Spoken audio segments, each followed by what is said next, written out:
اللہم صلی علی محمد وآل محمد وعجل فرج۔ اعوذ باللہ من الشیطان الرجیم، بسم اللہ الرحمن الرحیم۔ الحمدللہ الذی علی ما ہدانا لہذا وما كنا لنہتدی لولا ان ہدانا اللہ، صلی اللہ علی محمد واہل بیتہ الطیبین الطاہرین۔ وما رمیت اذ رمیت ولکن اللہ رما۔ صلوات پڑھیں محمد اور آل محمد۔ اللہم صلی علی محمد وآل محمد وعجل فرج۔ گفتگو جاری تھی توحید کے حوالے سے، 8واں درس ہے کہ ہم نے کہا کہ وما رمیت اذ رمیت ولکن اللہ رما، کہ اولیاء اللہ جو ہیں وہ ید اللہ ہیں، عین اللہ ہیں، وجہ اللہ ہیں۔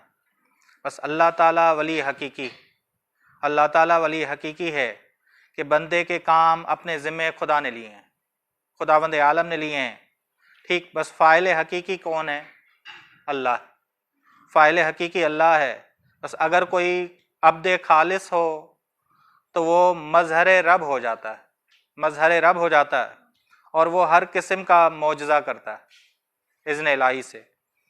جیسے مردوں کو زندہ کرنا ہے، مردوں کو زندہ کرنا ہے، ٹھیک۔ لا علاج بیماریوں سے شفا دینا ہے، بس جو لوگ لا علاج بیماریوں میں مبتلا تھے ان کو صحت مند بنایا جناب عیسیٰ علیہ السلام نے۔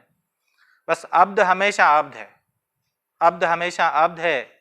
جتنی اس کی عبودیت کامل تر ہو جائے گی اس کا ظرف وسیع تر ہوتا جائے گا، وسیع تر ہوتا جائے گا۔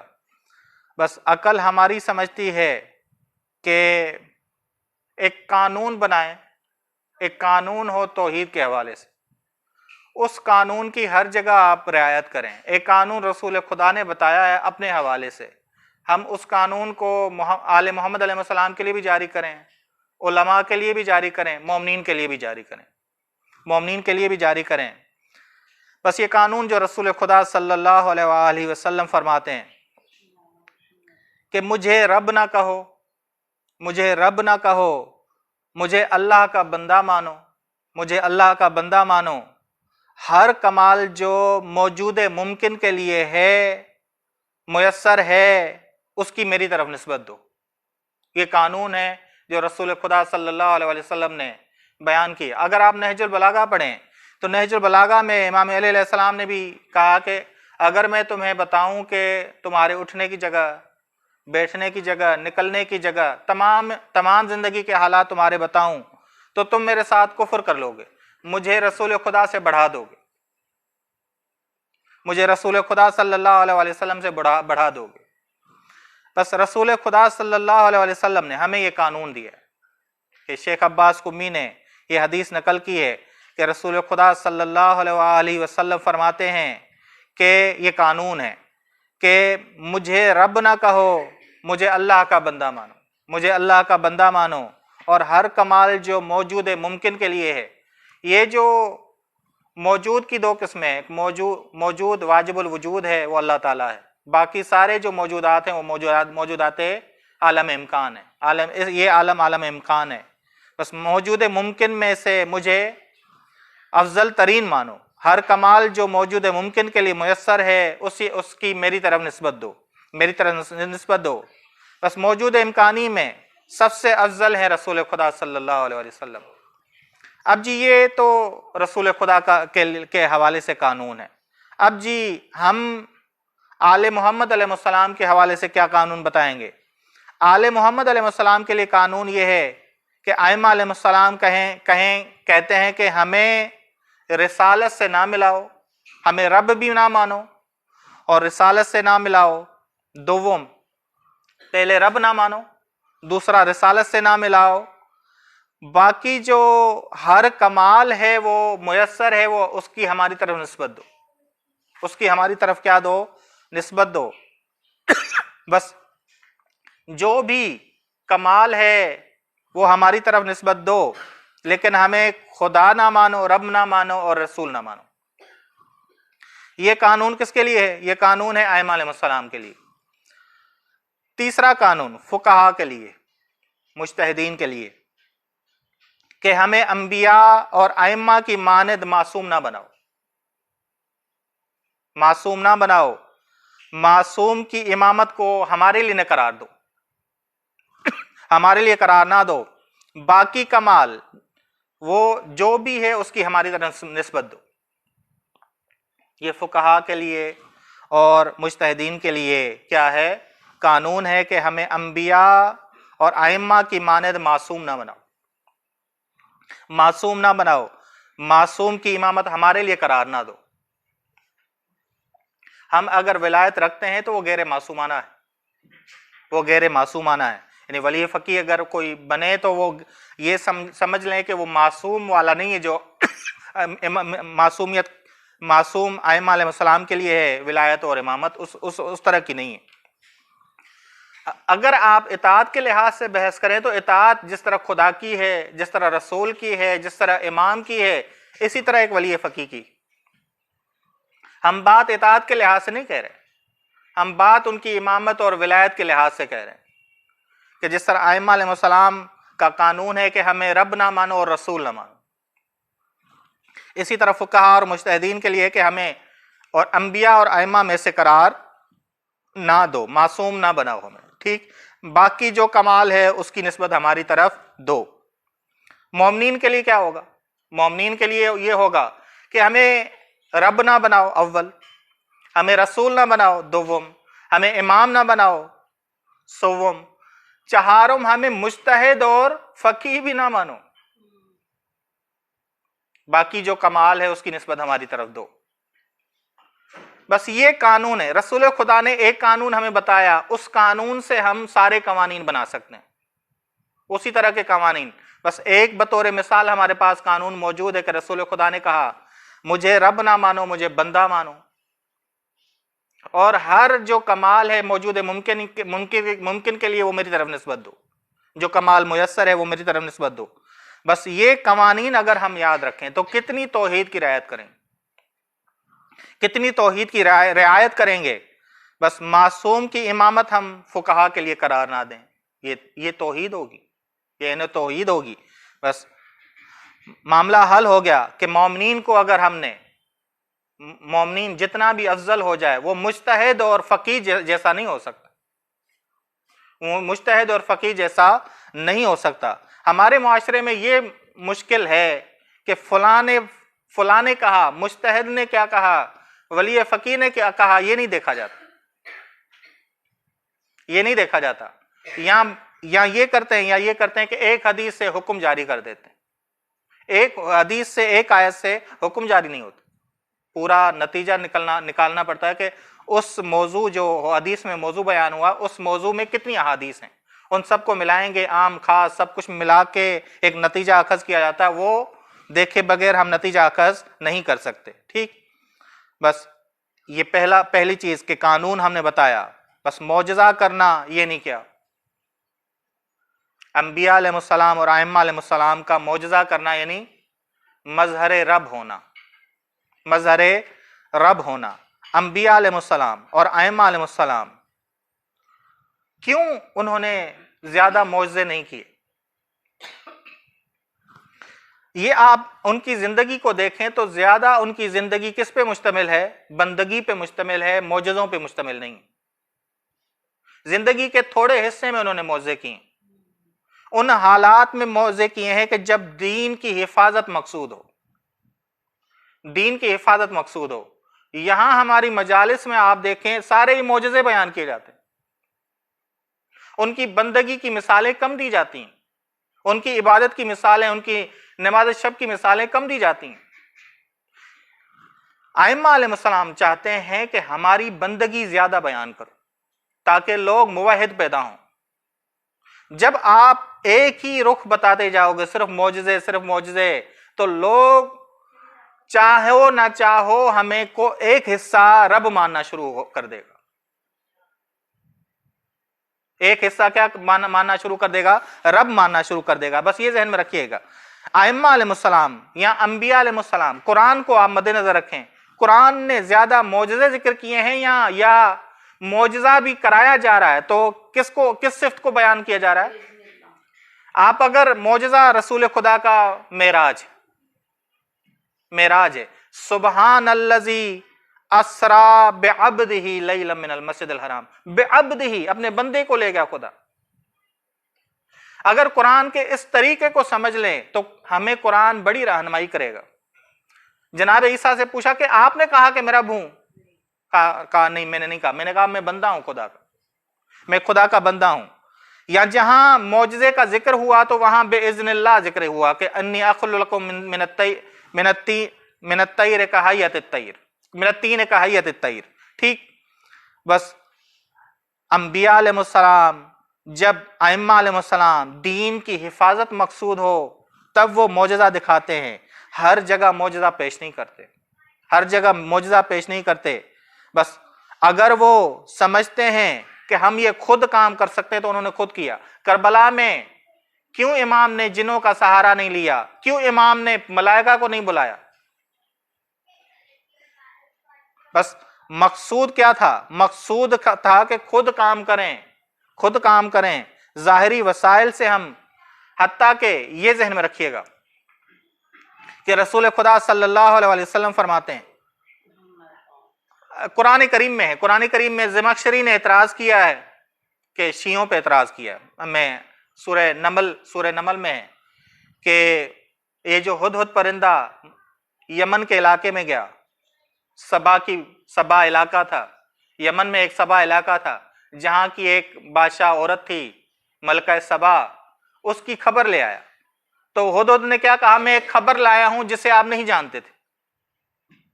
تو یہاں زمخشری اہل سنت کے عالم میں وہ اعتراض کرتے ہیں اہل تشیع پہ کہ یہ بات غلط ہو گئی، کہ وہ کہتے ہیں کہ امام جو ہے علم غیب رکھتا ہے، کیونکہ وہ زمخشری جناب سلیمان کو امام مانتے ہیں، جناب سلیمان کو امام مانتے ہیں، جانشین مانتے ہیں جناب داؤد کے۔ کہا بس وہ شیعوں کی بات غلط ہو گئی کہ وہ کہتے ہیں کہ امام جو ہے علم غیب رکھتا ہے، جناب سلیمان کو پتہ نہیں تھا۔ خبر کون لے کے آیا؟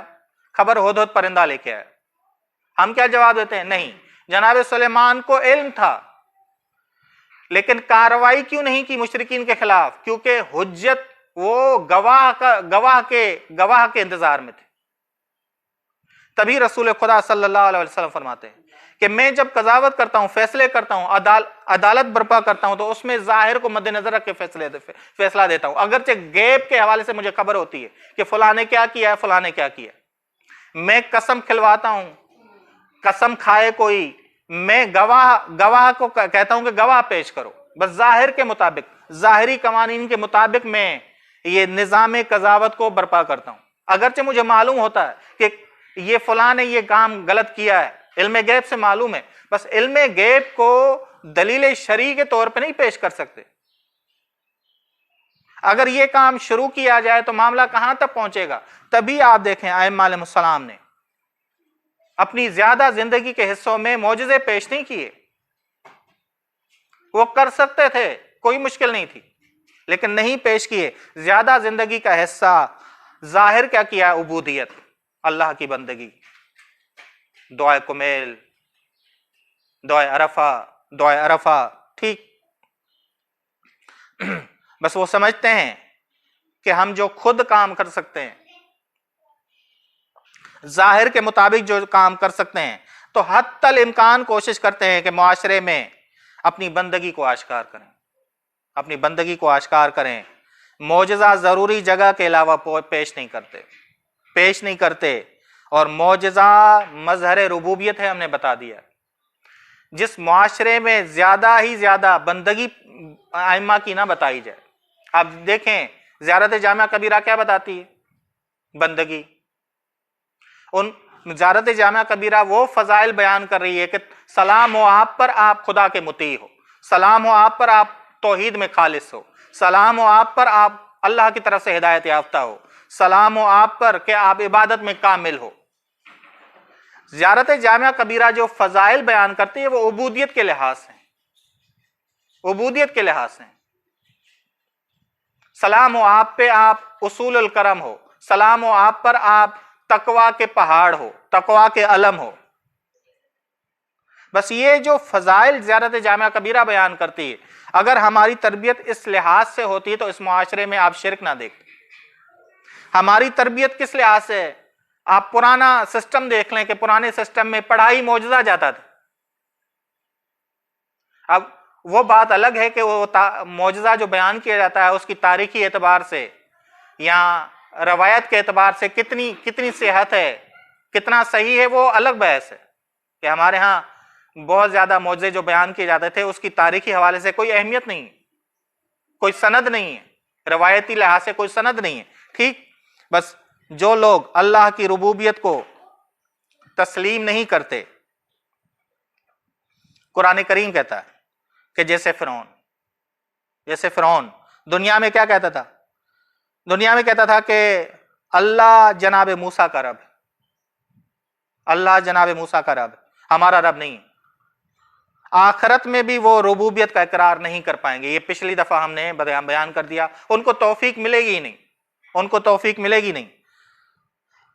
ایک دفعہ ایک شخص دنیا پرست ہے، دنیا کو اتنی ترجیح دیتا ہے، تو یہ ذہن میں رکھیے گا، دنیا پرست بھی دنیا کو رب مانتا ہے، بس دنیا میں وہ کھیل و تماشا کرتا ہے، دنیا ان کے ساتھ بھی کھیل و تماشا کرتی ہے، بس یہ ان کو بھی توفیق نہیں ملے گی کہ قیامت میں آخرت میں وہ کسے رب مانے؟ اللہ تعالیٰ کو رب مانے۔ جن کے ہاں مد نظر کیا ہے؟ دنیا ہے، مد نظر اب بت پرستی نہیں ہے، یہ نہ ذہن میں رکھیے گا کہ فلاں نے بت کو نہیں مانا تو اسے توفیق ہوگی، ربنا ربنا کہہ پائے گا، نہیں، بلکہ دنیا پرست بھی وہاں کیا کہے گا؟ ربکم، اپنے رب سے کہو کہ ہمیں۔ یہ نقطہ اہم ہے، ہمارا ذہن صرف یہ نہ جائے کہ ہاں ہندو ہیں جو بت پرست ہیں، وہ لوگ جو بتوں کے سامنے جھکتے ہیں، وہی گروہ اس دن وہ ربنا نہیں کہہ پائے گا، نہیں۔ اس دنیا میں جو دنیا پرست ہے، جو دنیا میں سرگرم ہے، وہ بھی ربنا نہیں کہہ پائے گا، بلکہ کیا کہے گا؟ ربکم کہے گا۔ دنیا اولیاء الہی کی تجارت کی جگہ ہے، بس دنیا انسان کو غلام بنا لیتی۔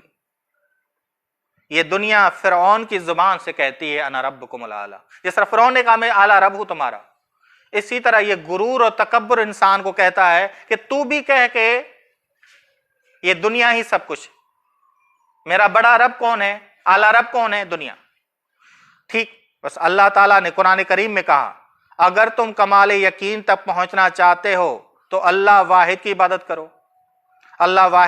کرو، خالص بندے بنو، عبد ہونا سب سے بڑی فضیلت ہے، کہ قرآن نے کیا کہا؟ وَعَبْدُ رَبَّكَ حَتَّى يَأْتِيَكَ الْيَقِينُ، جتنے کمالات حاصل کرنا چاہتے ہو تو بندگی کرو۔ ائمہ علیہ السلام نے سب سے بڑے کمالات حاصل کیے کیونکہ وہ بندے تھے۔ تبھی ہمارے ہاں عرفان میں ایک بحث ہوتی ہے کہ سب سے بڑی صفت بندے کی ہے کیا؟ عبد ہونا، یہ سب سے بڑی صفت ہے، اس سے بڑی کوئی صفت ہی نہیں، عبد ہونا سب سے بڑی صفت ہے۔ اشہد ان محمدن عبدہ و رسولہ پہلے کہا یا بعد میں کہا؟ عبد پہلے ہے، ہاں رسول بنے گا تو ممکن ہے معجزہ دکھائے، یہ معجزہ رسالت کے حوالے سے ہے، یہ رسالت تک پہنچا عبد ہونے کی وجہ سے ہے، بس عبد کی وجہ سے وہ رسالت پر پہنچا ہے اور صاحب معجزہ ہوا ہے اور مظہر رب ہوا۔ بس پہلی صرف جو انبیاء کی اور ائمہ کی ہم نے آشکار کرنی ہے وہ کیا ہے؟ یہ اب بندگی۔ افسوس کے ساتھ اس معاشرے میں اس کی کمی ہے، بس تبھی قرآن کریم نے کہا وَعَبُدْ رَبَّكَ حَتَّى يَأْتِيَكَ الْيَقِينُ، اللہ کی عبادت سے اہل یقین بنو، کیا بنو؟ اہل یقین بنو۔ بس انبیاء علیہ السلام، ائمہ علیہ السلام تعلیم دیتے ہیں کہ لا رب الا اللہ، اللہ کے علاوہ کوئی رب نہیں۔ یہ تعلیم صرف زبانی تھی یا عملی بھی تھی، اخلاقی بھی تھی؟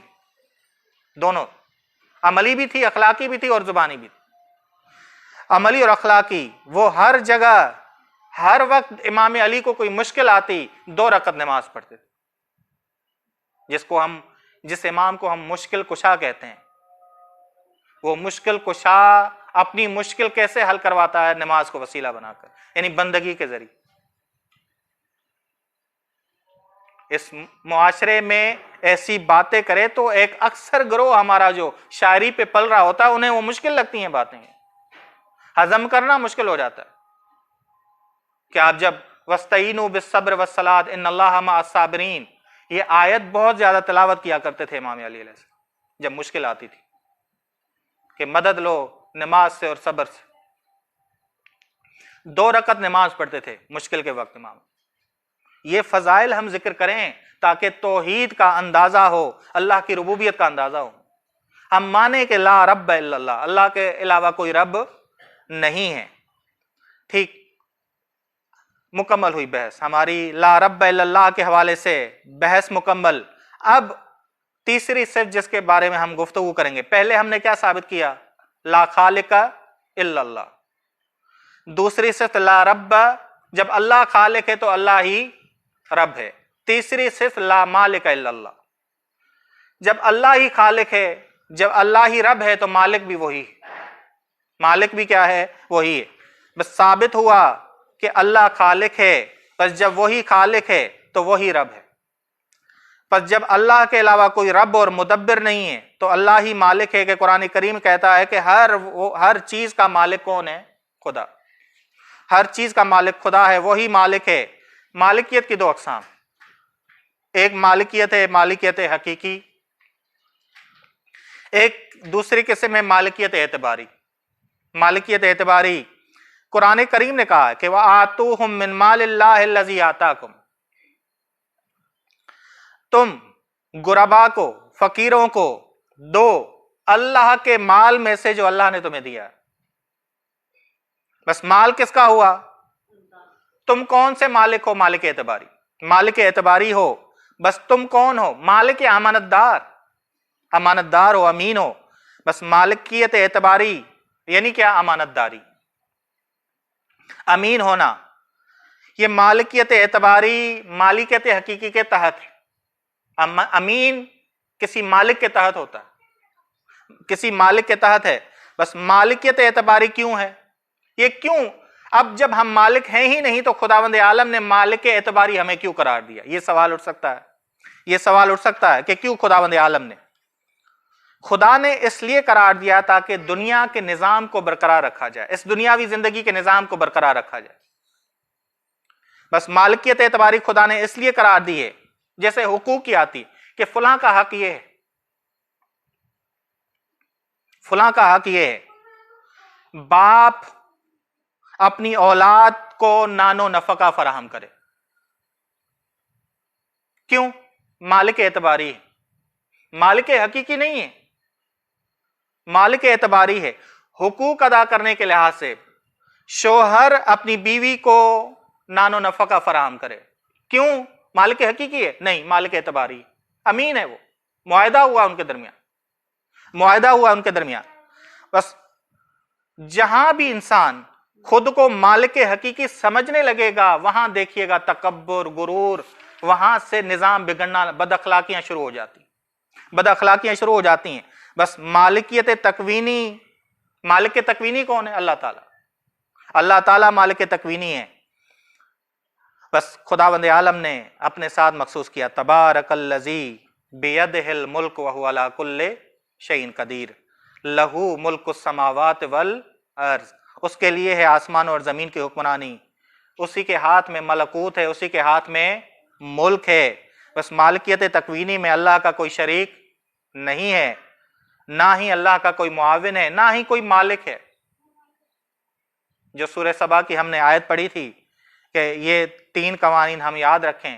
ہاں، مظہر ہو سکتا ہے، مالک اعتباری ہو سکتا ہے، امانت دار ہو سکتا ہے، امین ہو سکتا ہے، لیکن مالک حقیقی نہیں ہو سکتا. کہ سورہ آل عمران نے، یہ سورہ آل عمران کی جو آیت ہے ہر گھر کے دروازے پہ لگی ہونی چاہیے، تاکہ انسان جو ہی گھر میں داخل ہو تو یہ آیت آئے کہ میں گھر کا مالک نہیں، امین ہوں. کیا؟ قل اللہم مالک الملک تؤتی الملک من تشاء. اے خدا تو ہماری ملکیت کا بھی مالک ہے، ہر ملکیت کا تو مالک،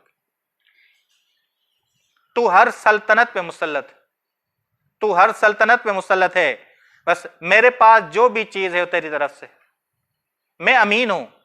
بس قل اللہم مالک الملک تؤتی الملک من تشاء وتنزع الملک ممن تشاء وتعز من تشاء وتذل من تشاء، جس سے چاہے تو یہ مال واپس لے، جس سے چاہے تو یہ مال دے، یہ تیری مرضی ہے خداوند، کیونکہ تو ہر سلطنت پہ مسلط ہے، انسان سلطنت پر مسلط نہیں ہے، انسان سلطنت پر مسلط، بس انسان اپنے اعضاء و جوارح کا جیسے مالک ہے، اس کی مرضی ہے جہاں جائے، اس کی مرضی ہے جہاں نہ جائے، مرضی ہے اس کی، یہ کس کی طرف سے؟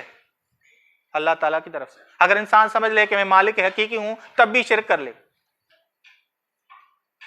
یہ نہیں کیا انسان خدا کہتا ہے کہ غلط محفل میں نہ جا، یہ نہیں کیا تو مجھے مان کہ میں مالک حقیقی ہوں، مرضی ہے اس کی کہ جس محفل میں جائے، لیکن خدا کہتا ہے نہیں، اپنے اعضاء و جوارح کو میری مالکیت کے تحت لا، کیونکہ ان اعضاء و جوارح کا امانت دار، بس ان اعضاء و جوارح کا تو امانت دار ہے، بس اللہ کے حکم سے اگر ہم زندگی گزاریں جہاں اللہ نے چاہا ہے، یہ عملی طور پہ ہم قبول کرتے ہیں کہ اللہ ہمارا مالک ہے حقیقی، بس توحید عملی یہ ہو جائے گی، توحید عملی یہ ہو جائے گی، بس اللہ نے جو کچھ دیا ہے امین بنایا، وہ کیا بنایا؟ امین بنایا، تبھی خداوند عالم نے، دیکھیں آپ کہ ماں باپ بچے پہ کیا رکھتے ہیں؟ مالکیت اعتباری رکھتے ہیں، اگر غصے میں ماں باپ چھوٹے بچے کو مار دیں تو دیت دینی ہوتی، اگر مالک حقیقی ہوتے تو یہ دیت دیتی، کفارہ ہوتا ہے اس کا کہ ہم دیت دیتے کہ چھوٹے بچے کو ماریں اور دیت دیں، کفارہ دیں، نہیں ہوتا۔ اگر مالک، ہم جہاں بھی قانون کو پڑھتے جائیں گے، حقوق کو پڑھتے جائیں گے، دو آنسو بھی بہاتے جائیں کہ ہم کسی پہ مالک نہیں، بلکہ کیا بنے ہوئے ہیں؟ امین بنے ہوئے ہیں۔ بس یہ آیت ہمیشہ ورد کیا کریں، یہ ورد ہے اللہ کی مالکیت کے حوالے سے، قل اللہم مالک الملک تؤتی الملک من تشاء، تو مالک الملک ہے خداوند عالم، تو ہماری دی ہوئی سب چیزوں پہ مسلط ہے، تو نے ہی دیا ہے سب کچھ، تو نے ہی دیا ہے، تو ہی واپس لے گا خداوند عالم، بس انسان اگر ناشکرا بن جائے خدا اس سے واپس لیتا ہے، خدا اس سے واپس لیتا ہے۔ بس یہ توحید اگر عملی ہو جائے تو کتنے معاملے ہمارے حل ہو جائیں معاشرے میں۔ آپ دیکھیں کہ یہ صفت ہماری، یہ آیت نہ یاد ہونے کی وجہ سے اور تفسیر نہ سمجھنے کی وجہ سے ہمارے معاشرے میں کتنی بد اخلاقیاں ہیں۔ توحید کتنے معاملے ہمارے حل کر سکتی ہے۔ قل اللہم مالک الملک تؤتی الملک من تشاء وتنزع الملک ممن تشاء، بس ثابت یہ ہوا کہ لا مالک الا اللہ، اللہ کے سوا کوئی مالک نہیں ہے، انسان امین ہے، امانت دار ہے، اسی کو انشاءاللہ ہم وضاحت دیں گے آگے۔ وصلی اللہ علی محمد اہل بیتہ الطیبین الطاہرین، اللہم صلی علی محمد۔